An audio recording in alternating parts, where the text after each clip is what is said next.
کروں گا ان conspiracy theories کی جو ہماری دیسی کمیونٹیز میں پائی جاتی ہیں، خاص طور پر کرونا پینڈیمک کے حوالے سے، اور کچھ بات چیت ہوگی عمران خان کی چندے کی اپیل کے حوالے سے، اور پھر پاکستان میں جس طرح پرائسز بڑھ رہی ہیں عام اشیاء کی، اس پر عوام کیا کہتی ہے، ہم بھی اس پر کچھ کہیں گے، اور پھر بہت ہی دکھ بھری خبر آپ کے ساتھ شیئر کروں گا کہ کراچی میں ہندو فیملیز کو مجبور کیا جا رہا ہے کہ وہ فورس کنورژن ٹو اسلام کی طرف مائل ہو جائیں۔ یہ ہے آج کے بلا تکلف موضوعات۔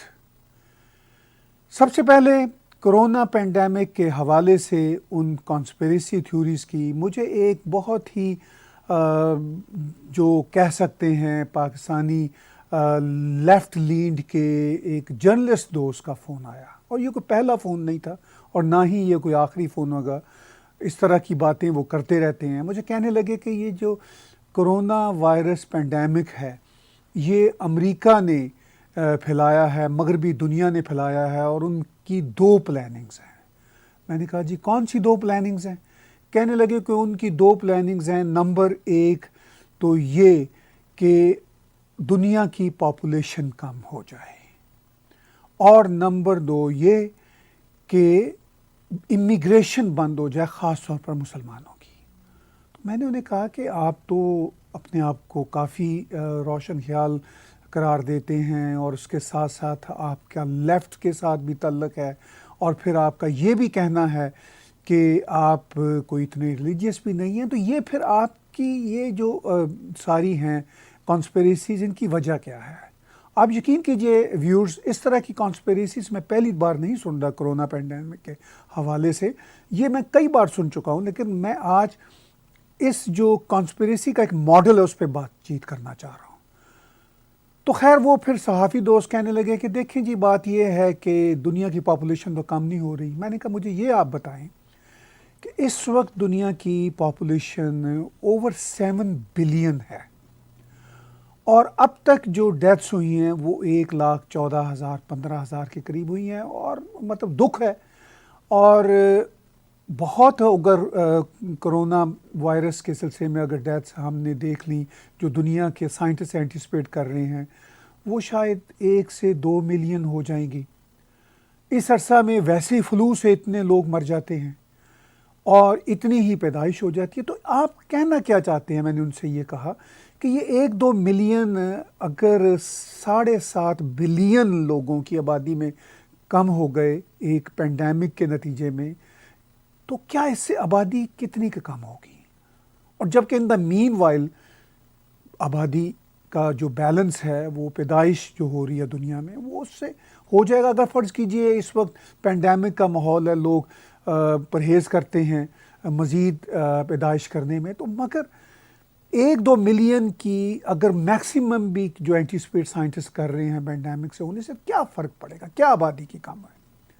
کہیں گے اچھا پھر وہ آپ اس طرف آ جاتے ہیں نا کہ یہ اپنی اکانومی کو خود ہی کوئی ری بوٹ کر رہے ہیں۔ میں نے کہا آپ کسی ایک بات پہ قائم ہی نہیں رہتے، یعنی آپ کو ہر صورت اینٹائی امریکہ، اینٹائی یورپ ایک ایجنڈا چاہیے۔ کبھی آپ لیفٹ کی طرف سے آتے ہیں، کبھی آپ اسلامسٹوں کی طرف سے آتے ہیں، کبھی آپ دونوں جو ہے غلاف چڑھا کے آ جاتے ہیں۔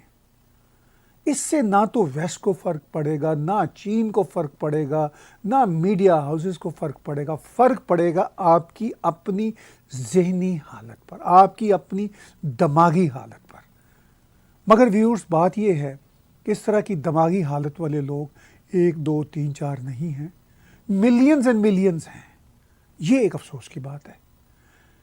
یہ صرف اور صرف میں پاکستانی بیک گراؤنڈ کے جرنلسٹ کی بات نہیں کر رہا، مجھے بھارت کے بیک گراؤنڈ کے بہت سارے جرنلسٹ بھی میرے یہاں پہ دوست ہیں، جو ان میں سے اکثریت کا تعلق مسلم بیک گراؤنڈ سے ہے، کچھ کا تعلق ہندو اور کرسچن بیک گراؤنڈ سے ہے، سکھ بیک گراؤنڈ سے ہے، مگر جو خاص طور پر میری اپنی کمیونٹی یعنی مسلم کمیونٹی کے بیک گراؤنڈ کے ہیں، ان کا یہی ایک فارمولہ ہے، ان کے پاس یہی ایک فارمولہ ہے۔ میرے سکھ بہن بھائی جو ہیں یا ہندو بہن بھائی ہیں، وہ اس طرح کی باتیں ذرا کم کرتے ہیں، ہندو بہن بھائی تو تقریباً بالکل نہیں کرتے۔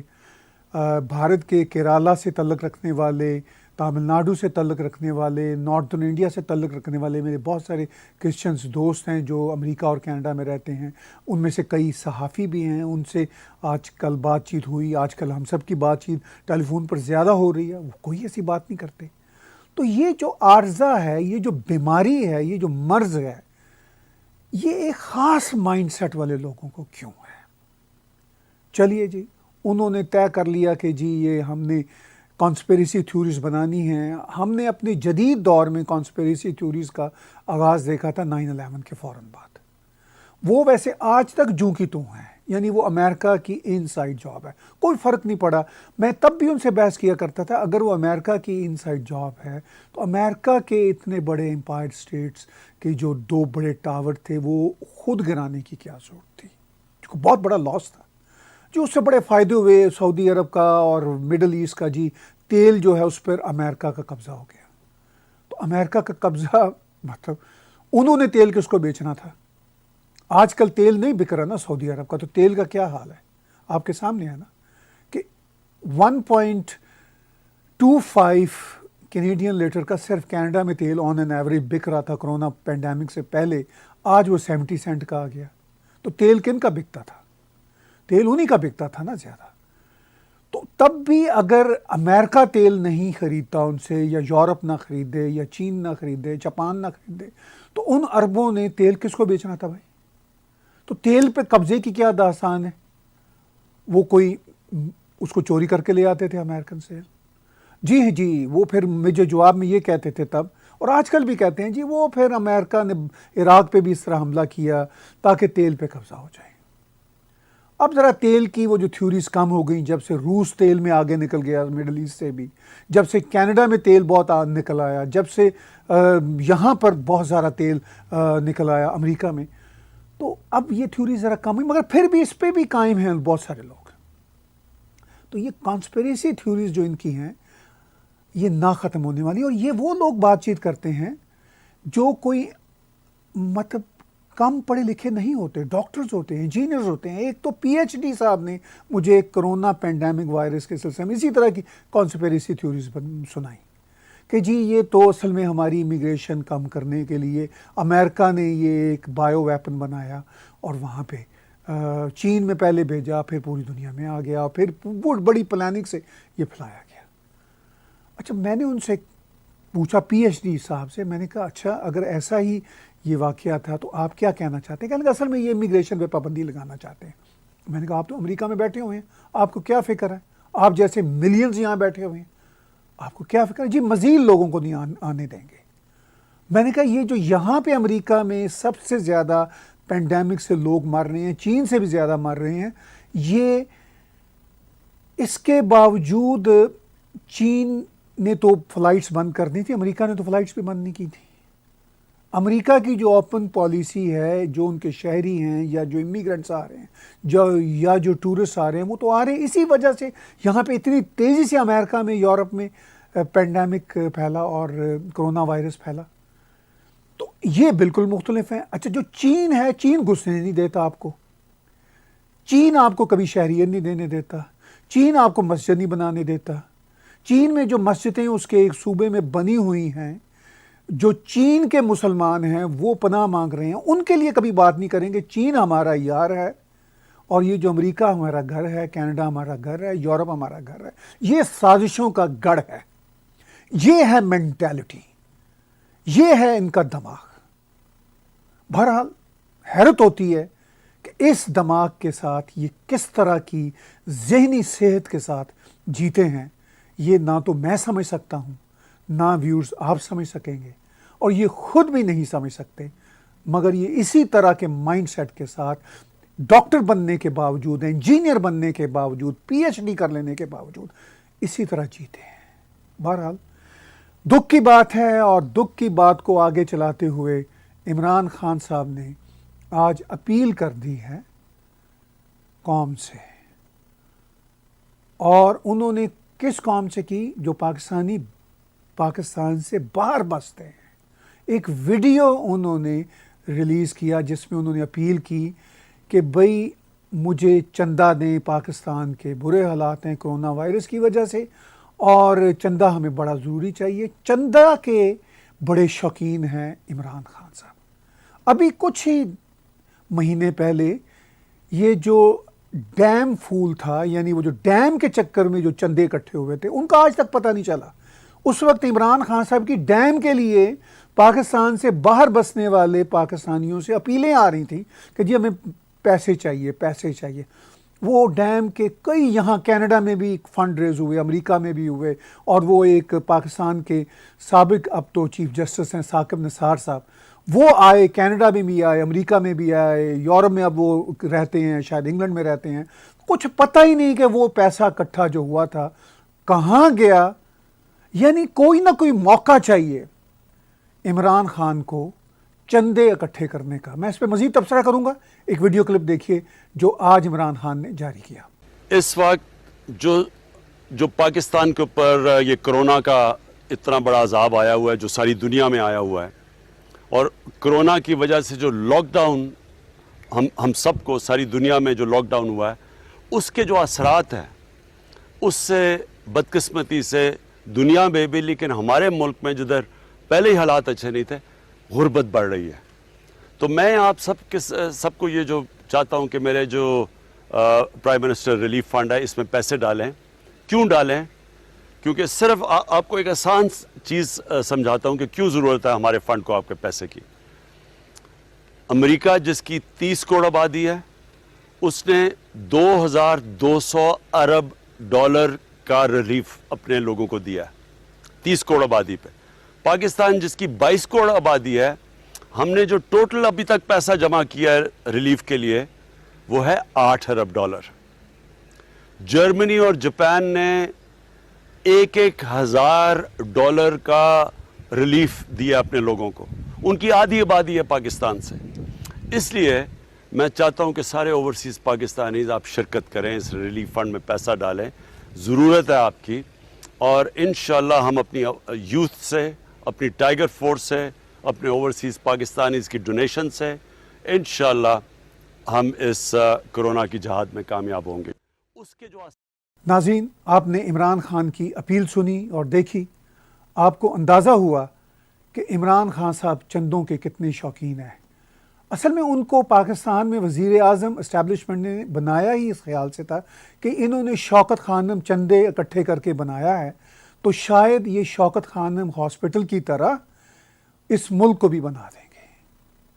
جتنے عمران خان صاحب بولے ہیں اتنی ہی پاکستان کی اسٹیبلشمنٹ بولی ہے. پاکستان کی اسٹیبلشمنٹ دوسری سطح پہ اپنی طرف سے بہت عیاریاں کرتی ہے، مکاریاں کرتی ہے، اپنے ہی ملک کے لوگوں کی زندگیوں کو اچیرن کرتی ہے، مگر ان معاملات میں وہ بڑے بولے ہیں. ان کا یہ خیال ہے کہ چندے اکٹھے ہونے سے ملکوں کی اکانومی چلتی ہے. یعنی وہی کشکول، وہی چندہ سٹائل، چاہے کرونا پینڈیمک کا زمانہ ہو، چاہے وہ ڈیم بنانے کی بات ہو، پھول ڈیم بنانے کی میں تو اس کو کہتا ہوں بات ہو، اسی طرح یہ پھول بنا رہے ہیں. پوری دنیا کو تو بنا ہی رہے ہیں، اپنی قوم کو پھول بنا رہے ہیں جو پاکستان میں بیچارے غریب پاکستانی رہتے ہیں اور جو پاکستان سے باہر پاکستانی رہتے ہیں. اور عمران خان اپیل بھی اس زمانے میں پاکستان سے باہر بسنے والے پاکستانیوں سے کر رہے ہیں جن کا پاکستانیوں یعنی جو پاکستانی پاکستان میں رہتے ہیں ان سے بھی برا حال ہے. چونکہ America, Canada, Europe almost lockdown کی صورت میں ہے، اور یہاں پر جو چاہے پاکستانی ہوں چاہے کسی بھی بیک گراؤنڈ کے لوگ بستے ہوں ان ملکوں میں، وہ آج کل خود اپنی انکم کے ذرائع کھو چکے ہیں. مگر عمران خان کو اس بات کی کوئی ریئلائزیشن نہیں. اس شخص کو صرف اور صرف چندے چاہیے. یعنی چندہ کی اکانومی پر اس ملک کو چلانے کا جو ایک پرانا سلسلہ ہے پاکستان کو، وہ عمران خان نے تو اس کو اور بھی نچلے سطح پہ گرا دیا ہے. بہت دکھ ہوتا ہے.